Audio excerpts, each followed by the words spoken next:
Bismillahirrahmanirrahim. Assalamualaikum warahmatullahi wabarakatuh. Alhamdulillahi ala ihsani wa syukru lahu ala taufiqihi wa amtinani wa asyhadu an la ilaha illallah wahdahu la syarika lahu ta'ziman li sya'nihi wa asyhadu anna Muhammadan abduhu wa rasuluhu da'ila ridwani. Allahumma salli alaihi wa ala alihi wa ashabihi wa ikhwani.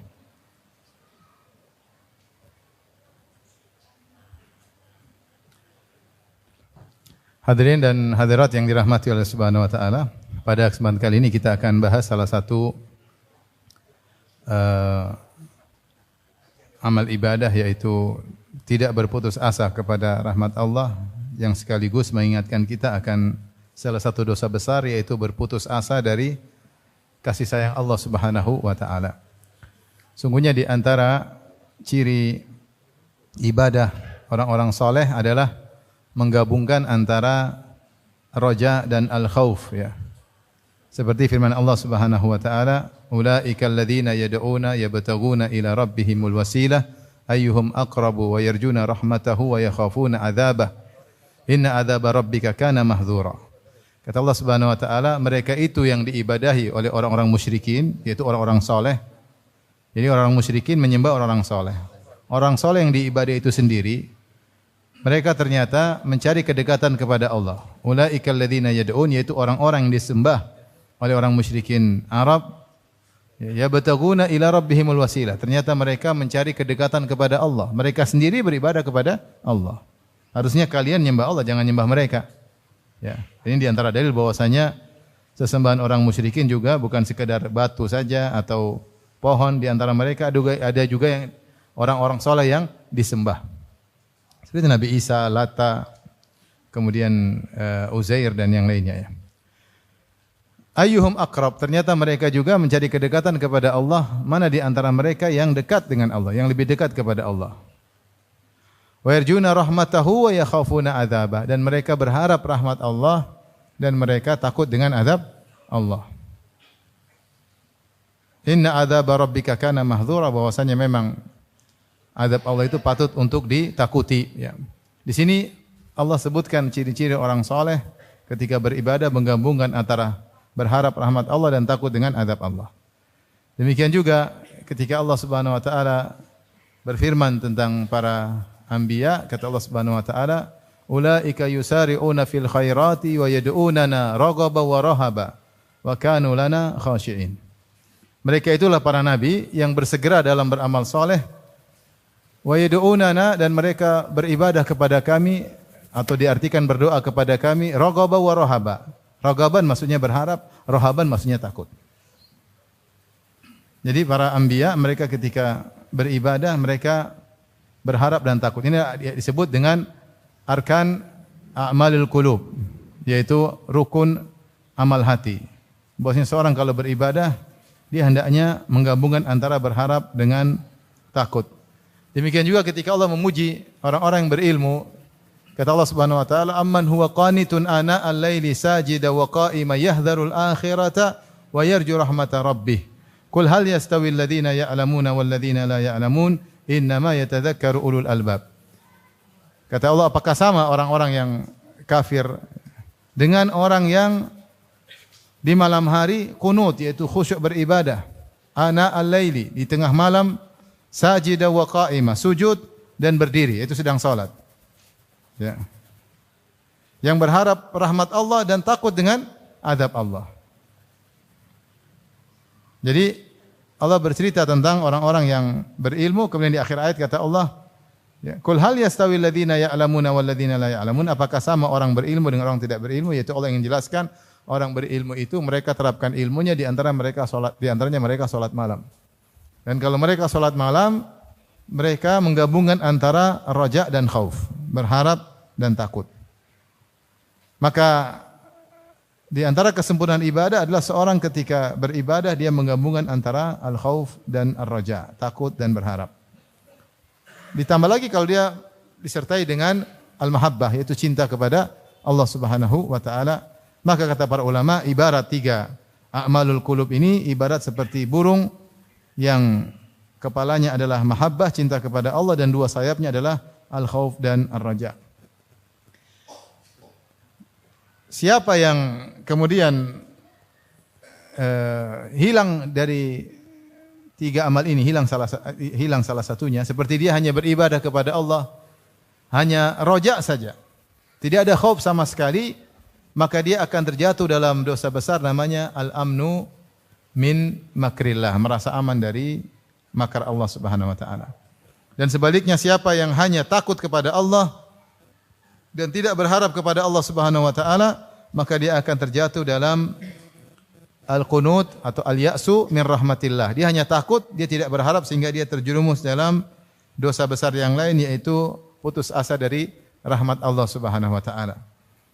Dalam hadis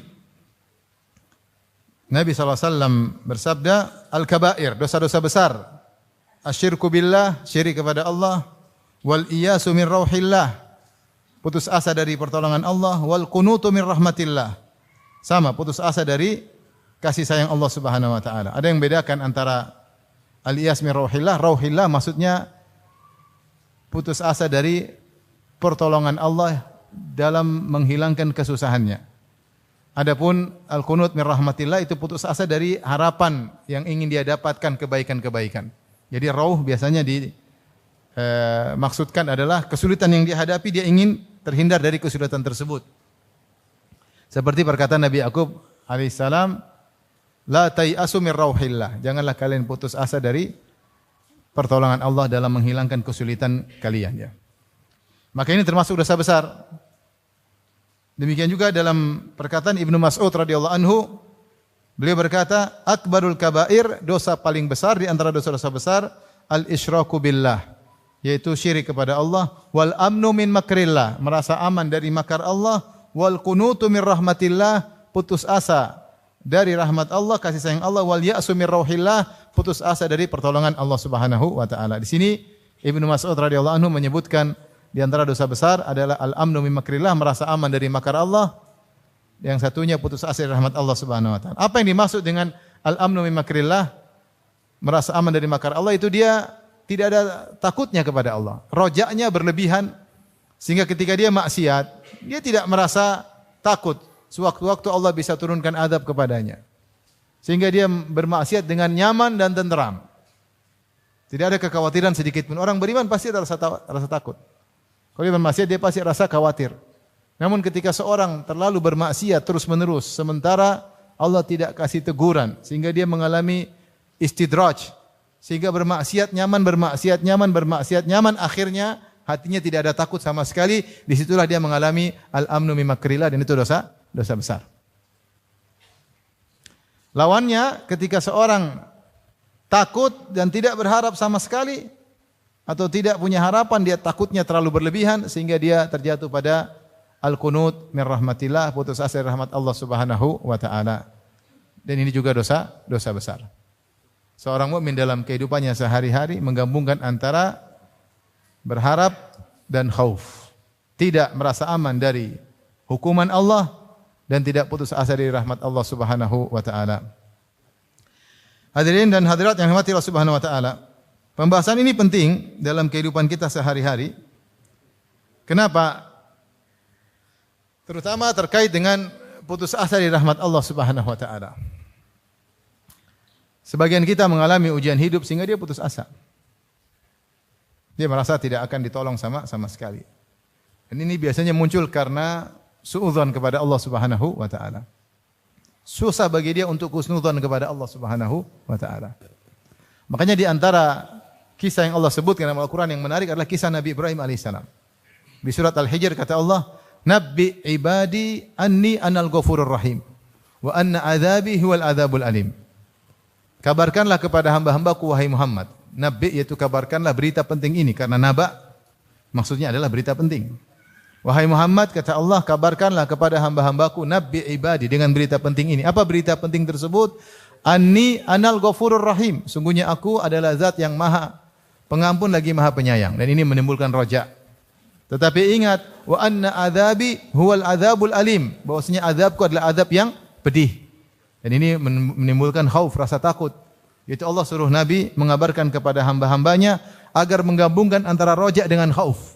Anni anal ghafurur rahim, aku maha pengampun lagi maha penyayang. Namun ingat, wa anna adzabi huwal adzabul alim, dan azabku adalah azab yang pedih. Setelah itu Allah suruh Rasulullah mengabarkan tentang kisah Ibrahim alaihissalam. Kata Allah, wa nabbihum an dhaifi Ibrahim, dan kabarkanlah kepada mereka tentang kisah tamu-tamu Ibrahim. Bagaimana kisahnya? Kata Allah, idz dakhalu alaihi faqalu salama qala inna minkum wajilun qalu la taujal inna nubashshiruka bighulamin alim qala abasyartumuni ala am massaniyal kibaru fabima tubashshirun qalu basyarnaka bil haqq wa la takum minal qanitin qala wa may yaqnatu min rahmati rabbih illa dhallun. Kabarkanlah kepada mereka tentang kisah tamu-tamu Ibrahim. Tatkala tamu-tamu tersebut yang datang dalam bentuk malaikat datang bertamu kepada Ibrahim, idz dakhalu alaihi faqalu salama, kemudian mereka mengucapkan salam. Ibrahim pun takut. Qala inna minkum wajilun. Kenapa Ibrahim hadirkan makanan mereka tidak makan? Ini tamu-tamu kok tidak makan? Biasanya kalau tamu tidak mau dilayani, tidak mau dijamu, ini niat buruk. Inna minkum wajilun. Ibrahim takut, kami takut. Kata malaikat, qalu la taujal, jangan takut. Kami datang ke sini buat apa? Inna nubashshiruka bighulamin alim. Sungguhnya kami kabarkan kepada engkau tentang anak yang sangat berilmu, maksudnya Ishak. Ibrahim heran. Kenapa heran? Karena Ibrahim ketika itu umurnya sudah hampir 100 tahun. Dan istrinya Sarah dikatakan umurnya sudah 90 tahun.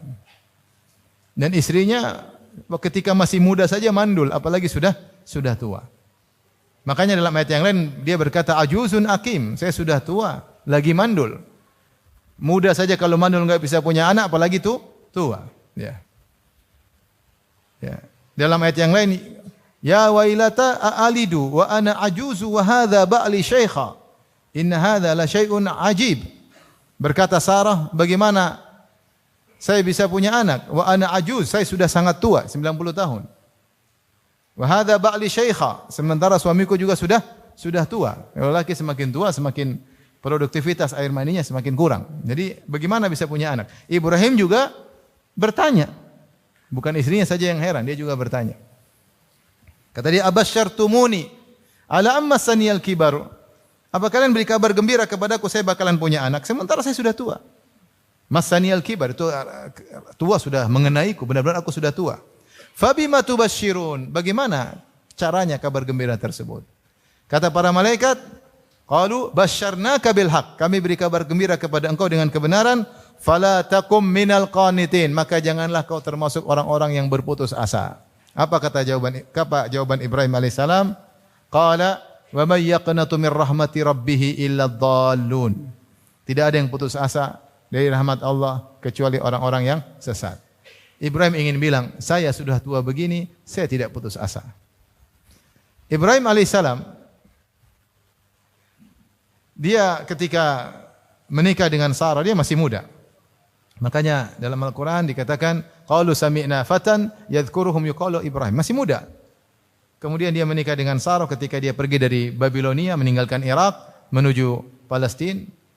Kemudian walhasil akhirnya dia sudah nikah bertahun-tahun tidak punya anak. Akhirnya Sarah mengizinkan dia untuk menikah dengan pembantunya itu Hajar. Dan akhirnya dia menikah dengan Hajar, akhirnya punya anak siapa? Ismail. Disebutkan Ibrahim ketika itu usianya 80-an tahun. 80 lebih. Kemudian akhirnya Sarah cemburu, akhirnya Ibrahim bawa Hajar dan putranya Ismail ke Mekah. Dengan hikmah dari Allah Subhanahu wa taala. Setelah itu 13 tahun kemudian atau lebih dari belasan tahun kemudian Sarah punya anak. Tetapi selama Ibrahim nikah dengan Sarah, ternyata Ibrahim tidak pernah putus asa. Dia tetap berharap suatu saat akan dikasih anak oleh Allah lewat Sarah. Karena Sarah ini wanita soleha yang menemani dia dalam keimanan. Bukankah ketika Ibrahim lewat Mesir dia berkata, wahai Sarah, kalau saya ditanya siapa engkau, saya akan berkata hadi ukhti. Engkau adalah saudariku. Kenapa? Saya tidak mengetahui di atas bumi ini seorang mukmin kecuali saya dan engkau saja. Subhanallah. Teman bersafar, teman berdakwah. Maka dia ingin punya anak dari Sarah. Meskipun istrinya mandul, ketika masih muda udah mandul, sekarang sudah tua 90-an. Ibrahim juga sudah hampir 100 tahun. Tetap dia tidak putus asa. Makanya dia ketika bertanya, Fabima tubasyirun, bagaimana caranya punya anak? Itu bagaimana?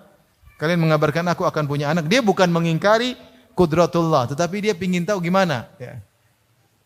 Makanya para malaikat berkata, ya, basyarnaka bil haqq fala takum minal qanitin. Jangan kau putus asa wahai Ibrahim. Kata Ibrahim, saya enggak putus asa. Wa may yaqnatu min rahmati rabbi illa dhalun. Karena yang putus asa itu orang sesat. Jadi ternyata Ibrahim puluhan tahun tidak pernah putus asa. Tetap ada harapan darinya bahwasanya dia masih mungkin punya anak dari siapa? Sarah. Padahal istrinya sudah tua, mandul, dan dia masih husnudzon kepada Allah. Ini menakjubkan sifat Ibrahim alaihissalam. Kita kalau di posisi Ibrahim sudah putus asa dari dulu-dulu. Subhanallah, dia bilang saya tidak pernah putus asa. Yang putus asa itu orang sesat, saya enggak. Saya enggak. Jadi ini menakjubkan bahwasanya, ya, meskipun waktu yang lama, ya, Ibrahim tidak pernah putus asa dari kasih sayang Allah Subhanahu wa taala. Mungkin suatu saat Allah akan kasih anak. Cepat atau lambat, dia senantiasa husnudzon kepada Allah Subhanahu wa taala. Dan itulah juga yang Allah sebutkan tentang kisah Nabi Yakub alaihissalam, yang ketika di puncak-puncak kesulitan dia hadapi, justru dia menasihati anak-anaknya agar tidak putus asa. Sebagaimana Allah sebutkan dalam kisah dalam surat Nabi Yusuf alaihissalam, ketika dikabarkan ternyata Binyamin tertangkap, dituduh mencuri, Yusuf hilang kemana, entah kemana. Kakaknya yang tertua juga tidak mau pulang. Maka dia mengatakan, sabrun jamil, asallahu ayyatiyani bihim jami'a. Semoga Allah mendatangkan mereka bertiga kepadaku. Justru dia mengucapkan demikian ketika di puncak kesulitan, yang sebelumnya tidak pernah terucap ucapan tersebut. Tetapi ketika kesulitan semakin memuncak setelah Yusuf hilang, dia cinta kepada saudara kandungnya Yusuf, yaitu Binyamin. Ternyata Binyamin juga hilang, dituduh mencuri. Ternyata kakak paling tua juga enggak mau pulang karena malu. Ternyata Binyamin tidak bisa dikembalikan kepada ayahnya, ya. Maka di puncak kesedihan tersebut sampai matanya buta, ya. Dia berkata, asallahu ayyatiyani bihim jami'a. Semoga Allah mendatangkan mereka kepadaku seluruhnya. Bukan Yusuf saja, bukan Binyamin saja, bukan kakaknya saja, tiga-tiganya. Innahu huwal alimul hakim, karena Allah itu maha berilmu dan maha bijak. Itu dia tahu. Allah melakukan ini di atas ilmu.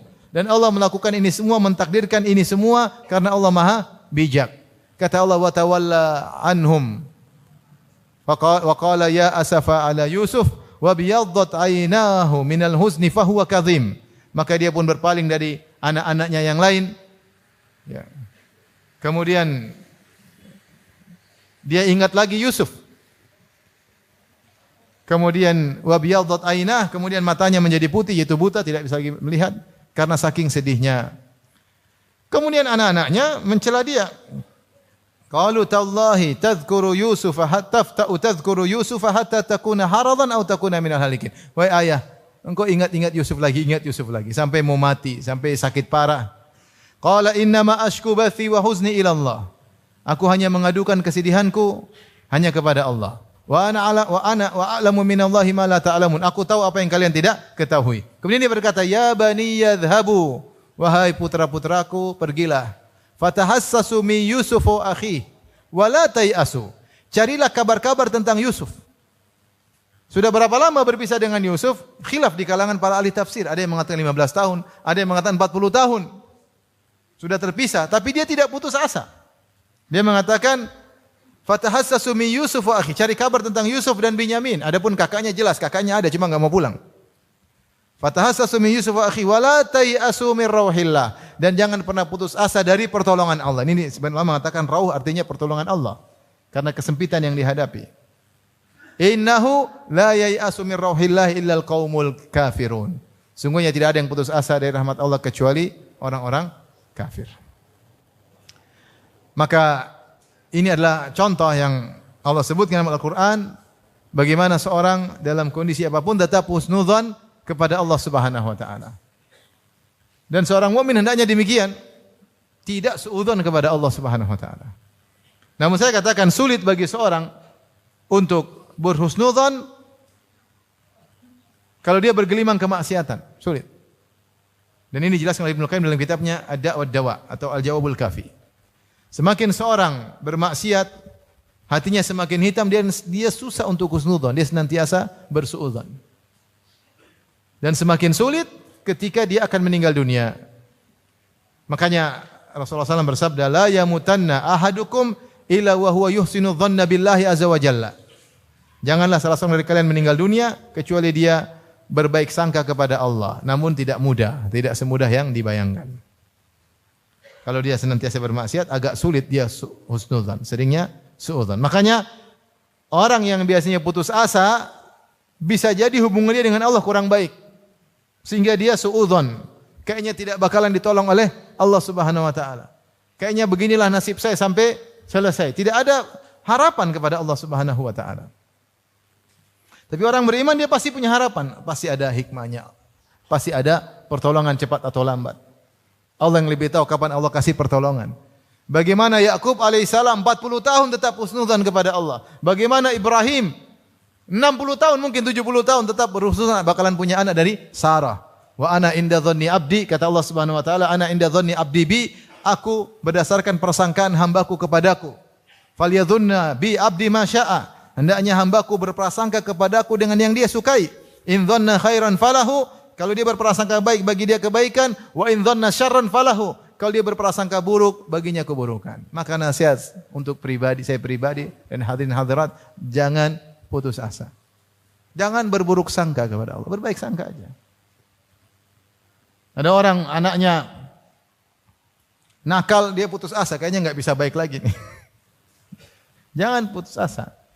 Taruhlah nanti dia meninggal dalam kondisi bejat, tetapi kau berbaik sangka, berharap kebaikan itu ibadah. Engkau mengharapkan rahmat Allah, meskipun tidak terkabulkan tetap adalah ibadah. Tetapi kalau kau putus asa, ternyata anakmu baik, kau sudah berdosa. Karena kau sejak awal putus asa. Masalah hasil urus serahkan kepada Allah, lebih tahu. Tetapi kita husnudzan. Apa susahnya bagi Allah memberi hidayah kepada anak saya? Apa susahnya? Tidak ada susahnya. Tetap aja berbaik sangka. Mungkin belum saatnya. Allah pilih saat yang tepat agar diperbaiki oleh Allah Subhanahu wa taala.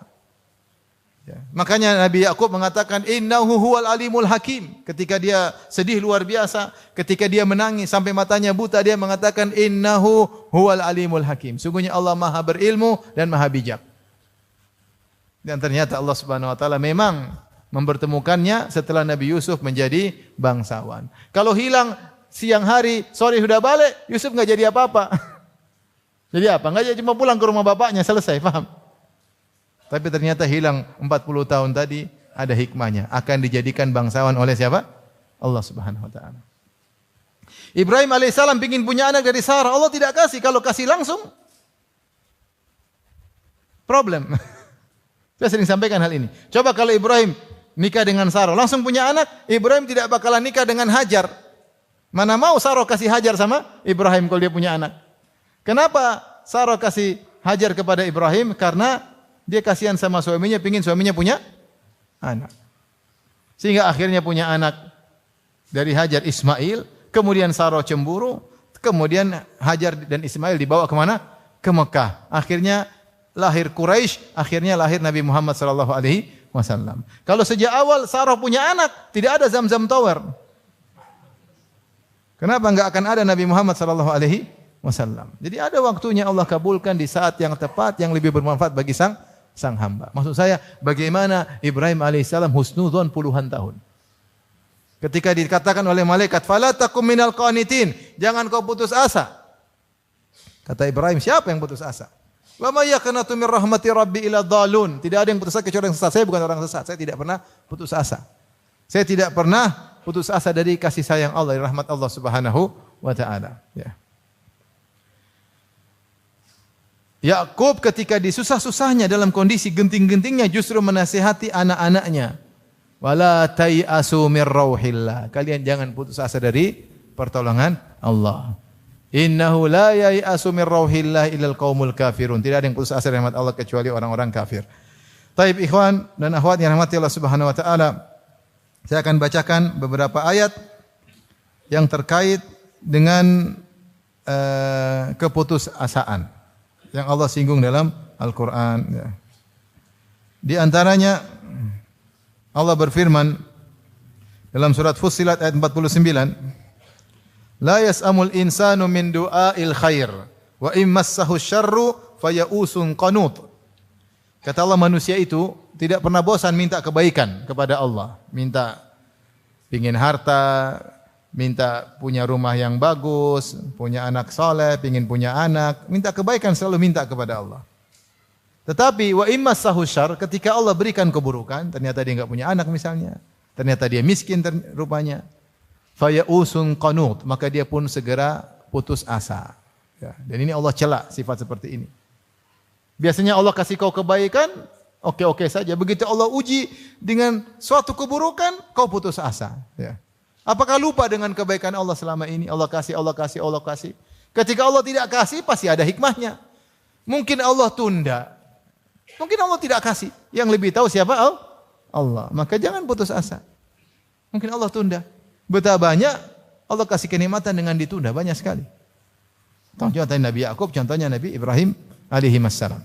Maka Allah mencela sifat seperti ini. Kalau minta kebaikan tidak pernah bosan, begitu dikasih keburukan langsung fayausun qanut. Ya'as dan kunut. Ada yang mengatakan ya'as adalah bidayatul kunut. Kunut adalah puncak daripada ya'as. Ya'as itu mulai putus asa, kunut benar-benar putus asa. Ada yang mengatakan makna dari ya'su min rahmatillah an yastab'id rahmatallah wa yastab'id husulal matlub. Dia merasa rahmat Allah susah, dia merasa permintaan dia tidak bakalan dikabulkan. Ini namanya putus asa. Kayaknya enggak bisa, kayaknya itu sudah putus asa, tapi awal dari putus asa. Kalau putus asa yang parah, yang kata para ulama sampai derajat kafir, itu tidak ada harapan sama sekali, tidak ada rojak sama Allah sama sekali. Maka sampai derajat ini maka seorang menjadi kafir. Tapi selama dia masih ada harapan, cuma dia kayaknya susah, itu dia sudah berdosa. Enggak boleh harusnya demikian, enggak boleh begitu. Harusnya ya mudah lah, Allah mudah ya, kalau terserah Allah lah, tapi mudah bagi Allah. Dia tetap husnudzon kepada Allah Subhanahu wa taala. Tapi kalau dia tidak punya harapan sama Allah sama sekali, maka ini kata para ulama sampai derajat kafir karena dia mendustakan ayat-ayat Allah yang menunjukkan Allah Maha Kuasa, Allah Maha Penyayang, Allah berhak untuk ahlur raja diminta ya, namun dia suudzon kepada Allah Subhanahu wa taala. Ayat berikutnya Allah berfirman dalam surat Ar-Rum ayat 36. Wa idza adzaqana an-nasa rahmatan farihu biha. Jika manusia kami berikan rahmat, diberikan kebaikan, farihu biha.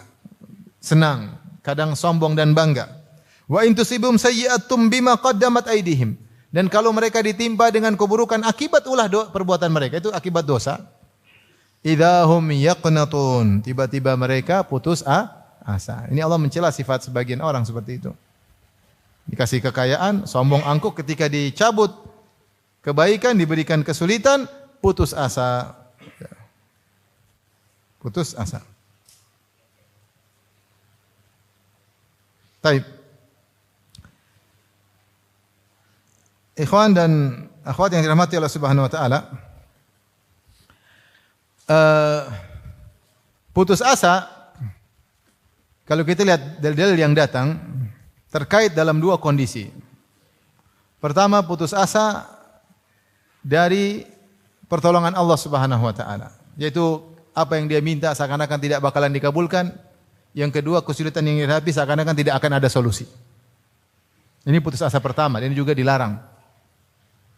Putus asa kedua, saya ulangi, putus asa yang pertama adalah terkait dengan pertolongan Allah, yaitu putus asa dari permohonan dia seakan-akan permohonannya tidak bakalan dikabulkan, dia putus asa. Atau kesulitan yang dia hadapi seakan-akan tidak akan pernah ada solusinya, dia putus asa. Ini tercela. Putus asa yang kedua adalah terkait dengan taubat dari dosa yang dia lakukan. Yaitu dia merasa bahwasanya taubatnya tidak akan diterima. Percuma dia bertobat, tidak akan diterima.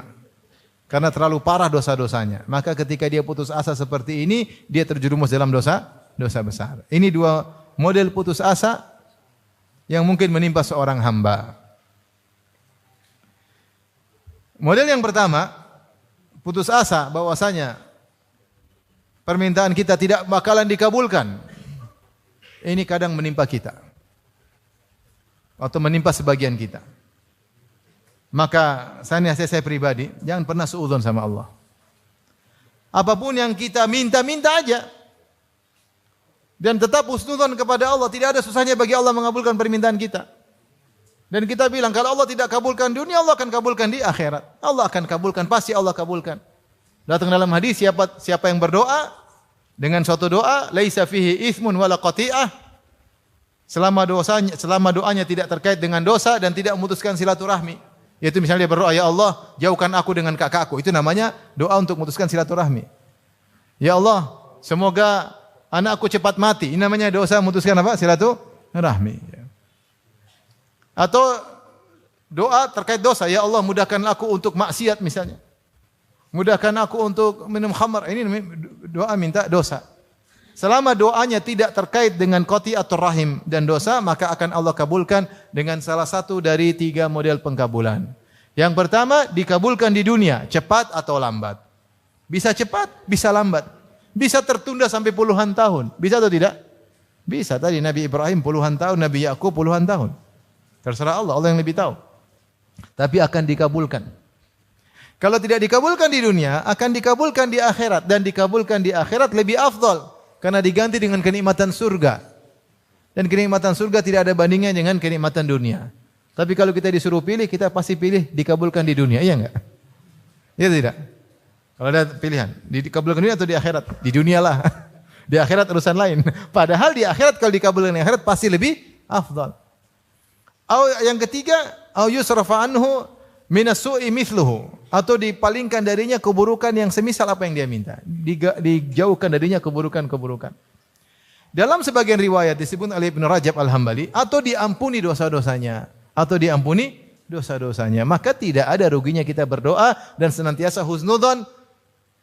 Ketika Allah mentakdirkan kita untuk berdoa, berarti Allah sayang sama kita. Buktinya kita masih terpanggil untuk apa? Berdoa. Banyak orang sudah tidak berdoa, malas. Maka ini jangan putus asa. Siapa yang putus asa bahwasanya permohonannya tidak bakalan dikabulkan, enggak minta gini, Allah mana mau kasih saya. Ini sudah dosa. Meskipun nanti dikabulkan, perasaan dia seperti itu sudah dosa tersendiri. Atau kesulitan dia hadapi, enggak akan ada solusi. Ini juga suudzon. Ya, solusi mungkin datang cepat atau kita enggak tahu. Kita menghadapi ujian-ujian ternyata sekian tahun baru keluar solusinya, kita enggak tahu. Dan Allah pilihkan solusi yang paling tepat di waktu yang paling apa? Tepat. Kita enggak tahu. Kita ini mana tahu kemaslahatan diri kita. Yang lebih tahu kemaslahatan diri kita adalah Allah, bukan kita.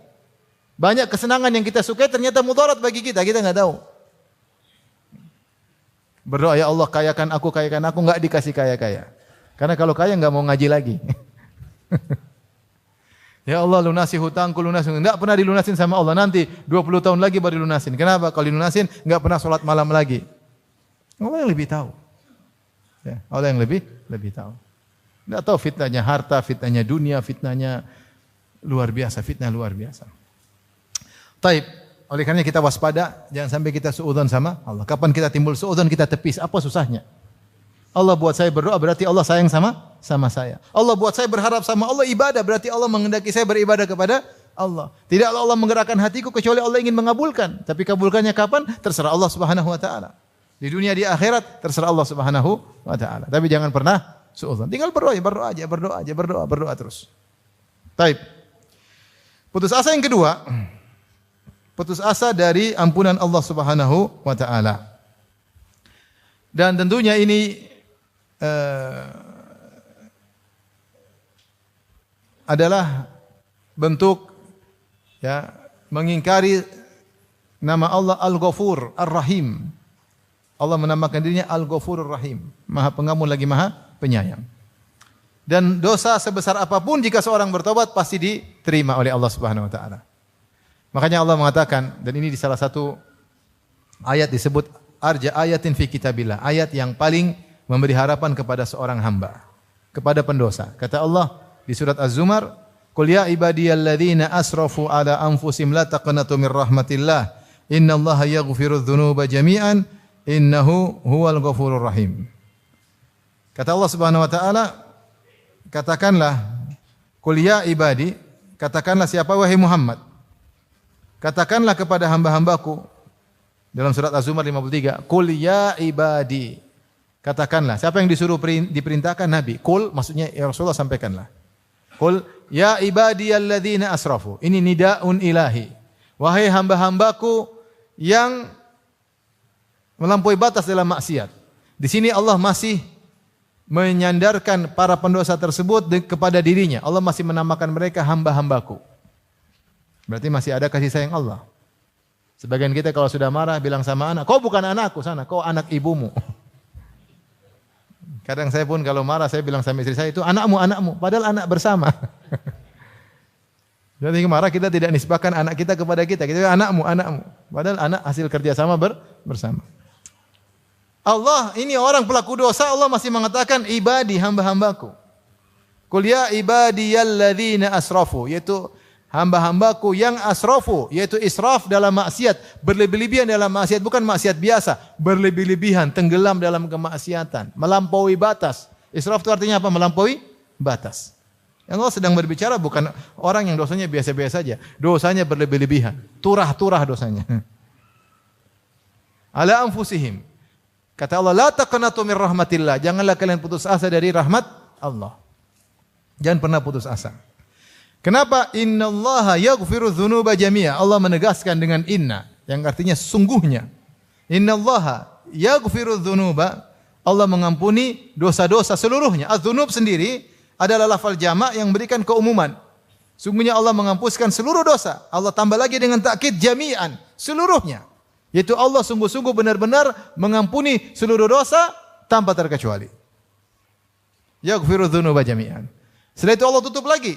Innahu huwal ghafurur rahim. Sungguhnya Allah itu Maha Pengampun dan konsekuensi Maha Pengampunnya dia akan menghapuskan dosa-dosa. Setelah itu digandingkan lagi dengan Ar-Rahim yang Maha Penyayang. Allah Maha Penyayang. Apalagi yang mau kita cari jika digandingkan Maha Pengampun dengan Maha Penyayang? Sangat mudah mengampuni, sangat mudah menyayangi. Maka jangan putus asa dari rahmat Allah Subhanahu wa taala. Allah kasih contoh dalam Al-Qur'an bagaimana Allah masih mau mengampuni gembong-gembong para pendosa. Fir'aun, siapa yang lebih jahat dari Fir'aun? Enggak ada yang mengalahkan kejahatan Fir'aun, sombongnya luar biasa. Ya. Wa Fir'aun dzil autad, di antara tafsiran Fir'aun dzil autad yaitu Fir'aun pemilik tali, yaitu Fir'aun kalau nyiksa orang dia tarik tali, kanan kiri kiri ditarik sampai lepas. Nyiksa. Fir'aun sudah penyiksa, memperbudak Bani Israel, ngaku sebagai Tuhan lagi. Ya. Ngaku sebagai Tuhan. Ternyata Allah masih kasih kesempatan dia untuk bertobat. Buktinya Allah kirim 2 nabi, bukan 1 nabi. Kata Allah kepada Musa dan Harun, "Idhaba ila fir'auna innahu tagha, faqula lahu qawlan layyinan la'allahu yatadzakkaru aw yakhsha." Pergilah engkau wahai Musa dan Harun kepada Fir'aun, sungguhnya dia telah melampaui batas. Faqula lahu, ucapkanlah kalian berdua kepadanya dengan perkataan yang lembut. Siapa tahu dia ingat, siapa tahu dia takut, siapa tahu dia sadar. Seandainya kalau Fir'aun bertobat, diterima enggak tobatnya? Diterima. Nah, buat apa kalau tidak diterima dikirim Musa dan Harun?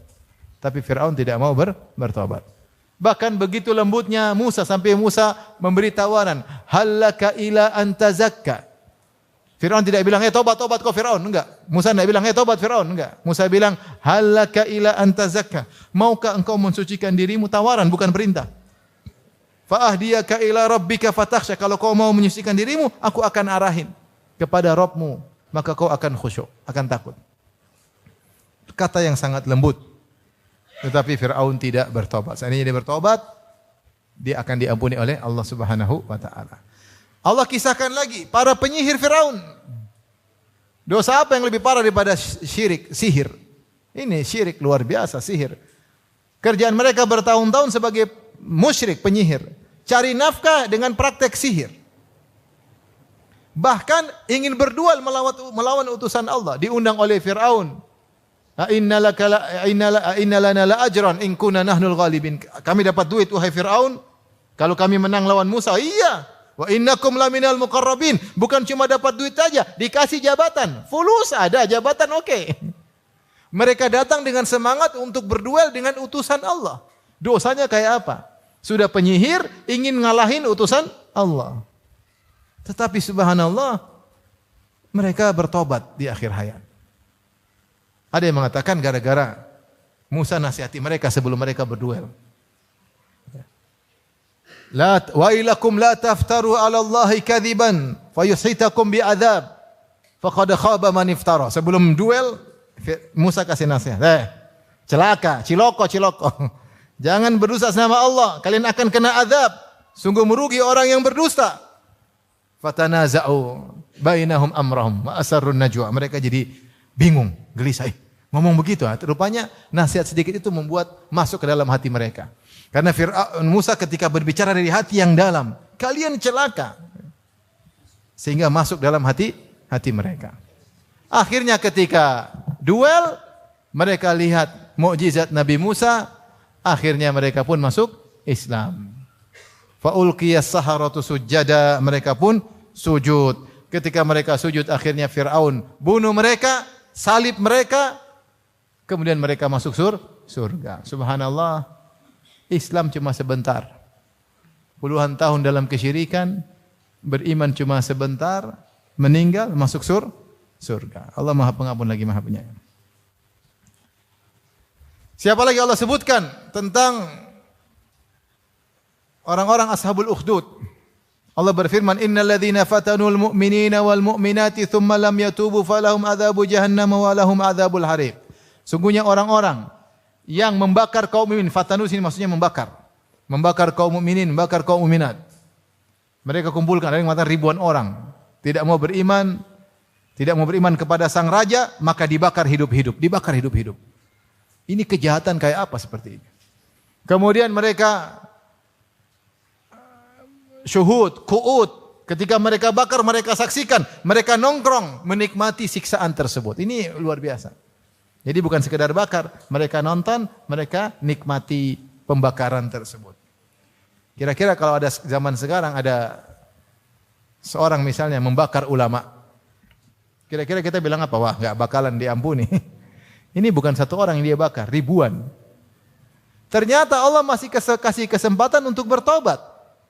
Kata Allah Subhanahu wa taala, "Tsumma lam yatubu." Sungguhnya orang-orang yang telah membakar kaum minat kemudian tidak bertobat, maka bagi mereka adab yang pedih dan adab yang membakar. Maksudnya kalau mereka bertobat berarti mereka tidak diazab. Qatalu awliya Allah, mereka telah membunuh wali-wali Allah, kemudian Allah masih memberi kesempatan mereka untuk bertobat. Jadi Allah kasih gambaran tentang orang yang paling bejat seperti Fir'aun, orang yang paling dahsyat siksaannya seperti raja-raja tersebut, ternyata masih dikasih kesempatan untuk bertobat, menunjukkan bahwasanya Allah Maha Pengampun lagi Maha Penyayang. Rasulullah juga kasih contoh tentang pembunuh 100 nyawa.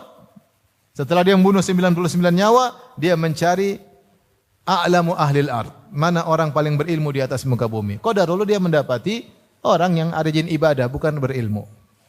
Dapat orang rajin ibadah, dia tanya, wahai ahli ibadah, saya sudah bunuh 99 orang. Apakah Allah masih bisa menerima tobatku? Ahli ibadah enggak punya ilmu, dia berfatwa pakai perasaan. Kayak kamu ini gimana mau diampuni? Enggak bisa diampuni. Maka dia berfatwa pakai perasaan, bukan pakai ilmu. Maka dipenggalah jadi 100. Setelah dia bunuh 100 orang, dia cari orang ahli ilmu. Dapatlah orang ahli ilmu tersebut, maka dia tanya, saya masih bisa bertobat? Maka ahli ilmu berjawab, siapa yang bisa menghalangi engkau dari taubat? Allah Subhanahu wa taala. Pergilah ke negeri yang lain. Tinggalkan negerimu. Fa innaha ardu su', itu negeri yang buruk. Pergilah ke negeri yang baik, beribadahlah kepada orang-orang soleh di sana. Maka dia pun berjalan menuju negeri yang baik. Dia belum beribadah. Di tengah jalan dia meninggal, tapi dia sudah bertobat, akhirnya dia masuk surga. Saya rasa ya, tidak ada di antara kita yang maksiatnya lebih daripada orang-orang ini. Kalau orang ini saja bisa diterima tobatnya, bagaimana dengan yang selainnya? Maka jangan pernah putus asa dari bertobat kepada Allah. Setan ingin kita putus asa. Maka di antara riwayat yang menarik, riwayat dari Hajjaj bin Yusuf Ats-Tsaqafi. Hajjaj bin Yusuf Ats-Tsaqafi terkenal kejam, membunuh. Dia bunuh Abdullah bin Zubair, dia bunuh Sa'id bin Jubair, dia bunuh sahabat, dia bunuh tabi'in. Kejam. Disebutkan ketika dia mau meninggal, dia berdoa, Allahumma ghfirli fa innan nasa yaz'umuna annaka la taf'al. Dia mengatakan, ya Allah, ampunilah aku. Orang-orang bilang kau tidak akan ampuni aku, ya Allah. Ya, udah jahat kayak begitu, dia masih husnuzon kepada Allah. Dia bilang, ya Allah, Allahumma ghfirli, ya Allah, ampunilah aku. Sungguhnya mereka mengatakan kau tidak akan mengampuni aku. Ampuni aku, ya Allah. Itu seketika dia akan meninggal dunia. Apa kata Abu Nawas dalam syairnya? Ya Rabbi in azumat dhunubi kathratan walaqad alimtu bi anna afwaka azamu. In kana la yarjuka illa muhsinun fabiman yaludhu wa yastajirul mujrimu. Ad'uka Rabbi kama amartani wa in radatta yadi faman dha yarhamu. Mali ilaika wasilatun illa raja wa jamilu afika thumma anni muslimu. Kata Abu Nawas, disebutkan dia punya syair, dia mengatakan, ya Allah, meskipun dosa-dosaku sangat banyak, tetapi saya tahu ampunanmu lebih banyak daripada dosa-dosaku. Kalau yang hanya bisa berharap kepada engkau orang-orang baik, terus para pendosa mau berharap kepada siapa? Saya berdoa kepada engkau sebagaimana kau perintahkan kepada aku. Saya angkat tanganku. Kalau kau tolak tanganku, terus siapa yang mau merahmati saya? Saya tidak punya andalan untuk minta ampunanmu kecuali harapan illa raja wa jamilu afwika, dan indahnya ampunanmu, kemudian aku pasrah dengan keputusanmu. Oleh karenanya seorang jangan putus asa, betapapun besar yang dosa yang dia lakukan, jangan dia putus asa. Bahwasanya Allah Maha mengampuni dosa.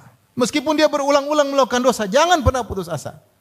Makanya di antara perbedaan sifat nama Allah Al-Ghafur dengan Al-Ghaffar. Ada yang mengatakan Al-Ghafur terkait dengan ulang-ulang. Seorang melakukan dosa ulang-ulang, Allah Al-Ghafur, yaitu Allah mengampuni dosa-dosa meskipun diulang 1.000.000 kali. Al-Ghaffar, yaitu Allah mengampuni dosa sebesar apapun dosa tersebut. Jadi Ghafur terkait dengan kuantitas dosa. Al-Ghaffar terkait dengan kualitas dosa. Maksudnya dosa kuantitasnya sebanyak apapun Allah akan ampuni. Al-Ghaffar dosa kualitasnya sebesar apapun akan Allah ampuni. Yang penting kamu bertobat. Jangan pernah putus asa. Ibnu Taimiyah menjelaskan dari mana seorang bisa putus asa dari bertobat. Kenapa dia tidak putus asa? Kenapa dia putus asa sehingga tidak mau bertobat?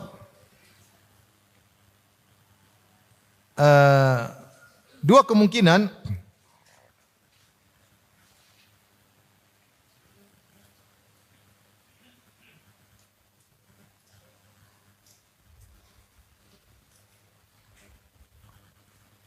Dia berkata, wal kunutu yakunu bi an la ya'taqida anna Allah la yaghfiru lahu. Imma li kaunihi idza taba la yaqbalu Allah taubatahu wa yaghfir dhunubahu, wa imma bi ay yaqul nafsuhu la tutawi'uhu ala taubah. Bal huwa maghlubun ma'aha wasyaitanu qad istahwadha alaihi fa huwa yai'asu min taubati nafsihi. Yang pertama, dosanya terlalu besar sehingga dia bilang, saya bertobat pun Allah tidak akan ampun. Terlalu besar dosa saya, terlalu besar. Saya bajingan, saya penjahat, semua kejahatan sudah saya lakukan. Gimana Allah ampuni saya? Maka ini salah satu bentuk putus asa karena dia merasa dosanya terlalu besar. Yang kedua, dia tidak mau bertobat karena dia bilang bertobat, aduh, jiwa dia tidak tertarik untuk bertobat. Saya enggak bisa bertobat. Terus saya terbawa dengan hawa nafsu. Saya tobat gimana? Saya maksiat terus. Sehingga dia sulit untuk bertobat.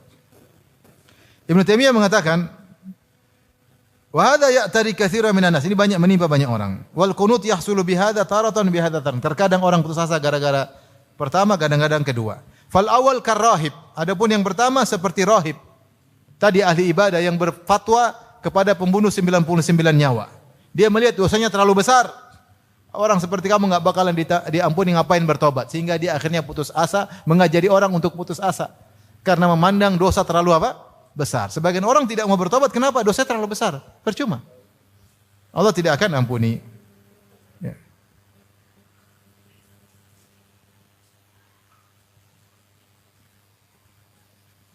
Yang kedua tadi, ya, seperti orang yang ingin bertobat, tapi dia bilang, waduh, berat.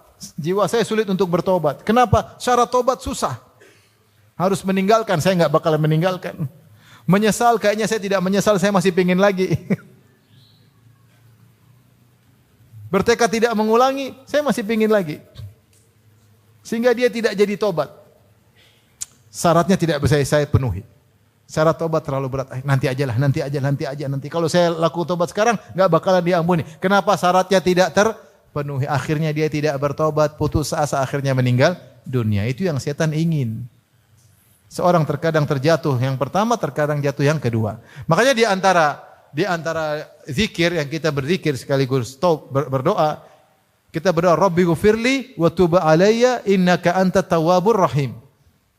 Ya Allah, ampunilah aku wa tub alayya. Apa maknanya tub alayya? Maknanya, ya Allah, kalau aku bertobat terimalah tobatku, kalau aku belum bertobat ilhamkanlah aku untuk bertaubat. Wa tub alayya bisa dua makna.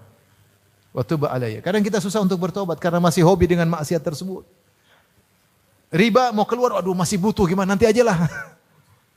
Cara tobat meninggalkan, gimana sih mau meninggalkan? Nyaman ya di riba. Gaji banyak, bisa punya ini, bisa punya anu. Tidak mau tobat. Maka berdoa, Rabbi ghufirli wa tub alayya innaka anta tawwabur rahim. Maka putus asa bisa datang dari salah satu dari dua model ini. Nah, orang seperti ini maka dia tinggal ingat baca bagaimana kisah Fir'aun Allah tawarkan tobat, bagaimana penyihir Fir'aun Allah tawarkan tobat, bagaimana para penyiksa pembakar orang-orang beriman, Ashabul Ukhdud Allah masih tawarkan tobat kepada mereka. Taib, di antara bentuk-bentuk al-qunut min rahmatillah selain yang kita sebutkan tadi, ya.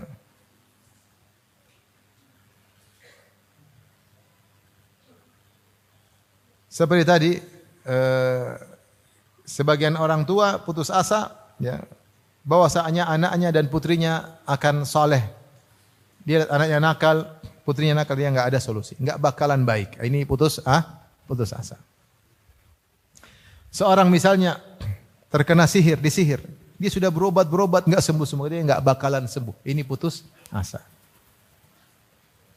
Saya dengar ada seorang disihir sampai 20 tahun baru akhirnya apa? Akhirnya sembuh setelah 20 tahun. Dia bersabar. Allah mungkin kasih pahala. Ketika dia disihir, dia menderita sakit, pahala banyak sekali. Dosa-dosa berguguran, derajatnya naik. Allah lebih tahu. Tapi dia tidak putus asa. Setelah 20 tahun baru akhirnya apa? Sembuh. Dan saya katakan, taruhlah tidak sembuh, taruhlah meninggal karena sakit, maka selama kita husnudzon kita dapat pahala. Dan keputusan Allah pasti yang terbaik. Siapa yang husnudzon kepada Allah, beramal saleh, pasti kesudahannya itu yang terbaik bagi dia. Lebih baik dia meninggal dalam kondisi demikian daripada dia sembuh. Allah yang lebih tahu. Serahkan kepada Allah Subhanahu wa taala. Terakhir yang disampaikan ikhwan dan akhwat yang dirahmati Allah Subhanahu wa taala, agar kita berharap selalu kepada Allah, ketahuilah bahwasanya Tuhan kita Allah Subhanahu wa taala lebih sayang kepada hamba-hambanya daripada seorang ibu kepada anaknya sendiri. Kata Nabi sallallahu alaihi wasallam, "Lallahu arhamu bi ibadihi min hadhihi bi waladiha." Allah lebih sayang kepada hamba-hambanya daripada seorang ibu kepada anaknya. Hadis ini Rasulullah sebutkan ketika Rasulullah melihat ada seorang ibu yang kehilangan anaknya, kemudian dia cari-cari, akhirnya dia dapat anaknya tersebut dalam peperangan. Dia kehilangan anaknya, dia cari-cari, akhirnya dia dapat, langsung dia susui anaknya tersebut. Dan ini adalah bentuk kasih sayang yang paling tinggi di kalangan manusia. Kasih sayang paling tinggi seorang ibu kepada anak. Terutama ketika dia baru kehilangan apa? Anaknya. Dan dia cari-cari dengan penuh kesedihan. Ketika dia dapat, maka kecintaannya di puncak-puncaknya. Maka Rasulullah berkata kepada para sahabat, "Atarawna anna hadhihi taridatan waladaha finnar?" Menurut kalian apakah ibu ini akan melemparkan anak-anaknya ke api? Kata para sahabat, bagaimana? Ya, dia tidak akan melemparkannya, sementara dia mampu untuk tidak melemparkannya, menyelamatkannya. Maka Rasulullah berkata, "Lallahu arhamu bi ibadihi min hadhi bi waladiha." Allah lebih sayang kepada hambanya daripada seorang ibu kepada anaknya. Dan ini benar. Maka jangan pernah suudzon. Sadaqah Rasulullah SAW benar. Kenapa? Ibu kenapa sayang sama anaknya? Karena anak itu pernah dalam perutnya. Pernah mengambil makanan dari perutnya. Anak itu pernah dia susui. Anak itu pernah keluar. Dan dia bertarung dengan kematian ketika melahirkan anak tersebut. Tetapi Allah lebih sayang. Kenapa? Sang kreator, pembuat anak itu siapa? Allah. Ibu cuma tempat numpang. Yang bikin anak itu sebenarnya siapa sih? Allah. Dan sangat mungkin sang kreator menyayangi hasil apa? Kreasinya. Hasil ciptaannya. Tergantung kita bagaimana berprasangka baik kepada Allah Subhanahu wa taala. Alladzi khalaqaka fasawwaka fa'adalak. Fi ayyi suratin ma syaa rakkabak. Dia yang telah menciptakan engkau dan menyempurnakan bentukmu dan seimbangkan bentukmu. Fi ayyi suratin ma syaa rakkabak, dan dia menyusunmu dengan bentuk yang dia sukai. Allah Al-Musawwir yang beri bentuk, Allah Khaliq yang mencipta. Kita ini semua ciptaan Allah, dan Allah lebih sayang kepada ciptaannya daripada seorang ibu kepada anaknya yang pernah numpang di perutnya. Kita dapati betapa banyak ibu yang tidak memaafkan anaknya. Banyak atau tidak? Banyak. Anaknya marah, diusir anaknya, jengkel sama, dendam sama anaknya. Allah, kita maksiat berulang-ulang. Kalau kita kembali, Allah akan terima. Kemudian juga Nabi kabarkan bagaimana jangan putus asa. Allah sangat gembira dengan bertobatnya seorang hamba. Kata Nabi sallallahu alaihi wasallam, "Lallahu asyaddu farahan bi taubati 'abdihi hina yatubu ilaihi min ahadikum kana bi ardi falatin ma'a rahilatihi fanfalatat minhu." Allah lebih gembira ada orang yang bertobat kepada Allah daripada seorang yang sedang membawa ontanya di tengah padang pasir, ada bekalnya, makan dan minumnya, kemudian onta tersebut ucul, kabur bersama makanannya. Sehingga dia putus asa, kemudian dia berbaring di bawah sebuah pohon di tengah padang pasir menunggu kematian yang datang secara bertahap. Kehausan, kekeringan, mulai pandangan kabur, mulai enggak jelas semua, siap mati. Tiba-tiba ontanya datang lagi. Wa bainama huwa kadzalika idh huwa biha qa'imah, tiba-tiba ontanya muncul dan masih ada makanannya. Maka dia segera memegang tali kekang onta, dia berkata, "Allahumma anta abdi wa ana rabbuk." Ya Allah, sungguh benar engkau adalah hambaku, aku Tuhanmu. Kata Nabi, "Akhta'a min syiddatil farah." Saking gembira sehingga dia salah ngomong. Ini orang yang saking gembiranya masih kalah gembiranya Allah kalau ada hambanya bertobat. Berarti Allah sangat sayang kepada kita. Kita, kalau saya punya anak nakal, saya mungkin ngomel, saya mungkin cubit, saya mungkin gampar, tapi kalau dia balik, saya senang enggak? Senang. Walillahil mathalul a'la. Perumpamaan bagi Allah lebih tinggi. Karena Allah lebih sayang kepada hambanya, maka kalau hambanya balik, Allah lebih gembira. Sederhananya demikian. Semakin kita sayang, kalau dia kembali sadar, semakin gembira enggak? Gembira. Dan karena Allah lebih sayang kepada hambanya, lebih daripada seorang ibu kepada anaknya, maka kalau ada orang bertobat, Allah sangat gembira. Oleh karena jangan putus asa. Kalau kita kembali kepada Allah, Allah senang. Ya. Jadi semuanya mudah bagi Allah. Jangan pernah putus asa kepada Allah Subhanahu. Semuanya kalau Allah tinggal kehendak, tinggal kun fayakun. Ya. Tapi mungkin ini saja yang bisa saya sampaikan para hadirin hadirat rahmatillah Subhanahu wa taala.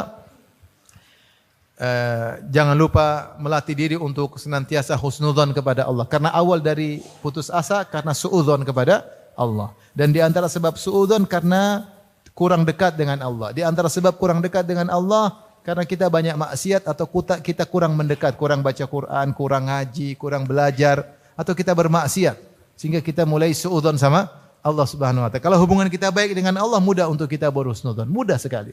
Tapi kalau hubungan kita buruk dengan Allah, agak sulit kita berhusnudzon. Tapi tetap berusaha husnudzon. Ya. Dan tentunya namanya roja, berharap, bukan hanya berharap saja tapi harus disertai dengan amal saleh. Innal ladzina amanu wal ladzina hajaru wa jahadu fi sabilillah ulaika yarjuna rahmatallah. Sungguhnya orang beriman dan beriman kemudian berhijrah dan berjihad, mereka itulah orang-orang yang berharap dengan rahmat Allah. Namanya roja bukan sekedar hati aja tapi harus ada usaha dengan berusaha mendekat kepada Allah Subhanahu wa taala. Baik, demikian saja kajian kita. Mohon maaf atas segala kekurangan. Subhanakallah bihamdika asyhadu an la ilaha illa anta astaghfiruka wa atubu ilaik. Assalamualaikum warahmatullahi wabarakatuh.